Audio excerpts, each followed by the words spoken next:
ಎಲ್ಲರಿಗೂ ನಮಸ್ಕಾರ. ವೀಕ್ಷಕರೇ, ಜಗತ್ತಿನಲ್ಲಿ ವರ್ಷವಿಡೀ ಮಳೆನೇ ಆಗದೆ ನದಿ ಇಲ್ಲದ, ಜಲಾಶಯಗಳು ಅಣೆಕಟ್ಟು ಪ್ರದೇಶಗಳಿಲ್ಲದ ದೇಶಗಳು ಸಾಕಷ್ಟಿವೆ. ಆದರೆ ಈ ದೇಶಗಳು ನೀರಿನ ಸಮಸ್ಯೆಯನ್ನು ಎದುರಿಸ್ತಿಲ್ಲ.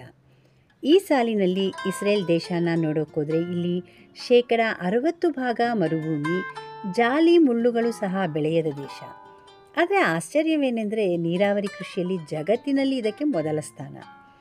ಅಮೆರಿಕದ ವಿಜ್ಞಾನಿಗಳ ತಂಡ 120 ವರ್ಷಗಳ ಹಿಂದೆ ಇಸ್ರೇಲ್ಗೆ ಬಂದು ನೋಡಿ ಮುಂದಿನ 20 ವರ್ಷಗಳಲ್ಲಿ ಇಸ್ರೇಲ್ ಆಹಾರ ಉತ್ಪಾದನೆಯಲ್ಲಿ ತನ್ನದೇ ಆದ ಮಾರ್ಗ ಕಂಡುಕೊಳ್ಳದಿದ್ದರೆ ಹಸಿವನ್ನು ಹೆದರಿಸಬೇಕಾಗ್ತದೆ ಮತ್ತು ಸುತ್ತಲಿನ ದೇಶಗಳನ್ನು ಅವಲಂಬಿಸಬೇಕಾಗುತ್ತದೆ ಅಂತ ಹೇಳಿದರು.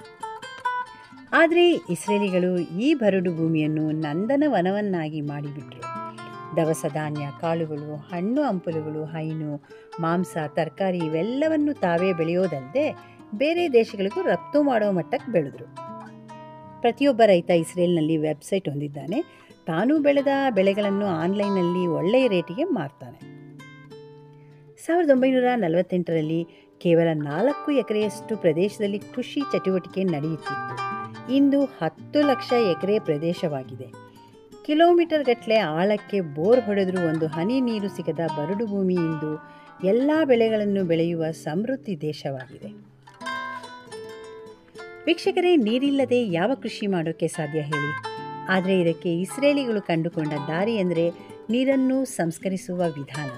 ಸವಳು ನೀರನ್ನು ಸಿಹಿ ನೀರಾಗಿ ಪರಿವರ್ತಿಸಿ ಈ ನೀರನ್ನು ಜೀವಜಲದಂತೆ ಅಮೃತ ಬಿಂದುವಿನಂತೆ ಉಪಯೋಗಿಸೋದು.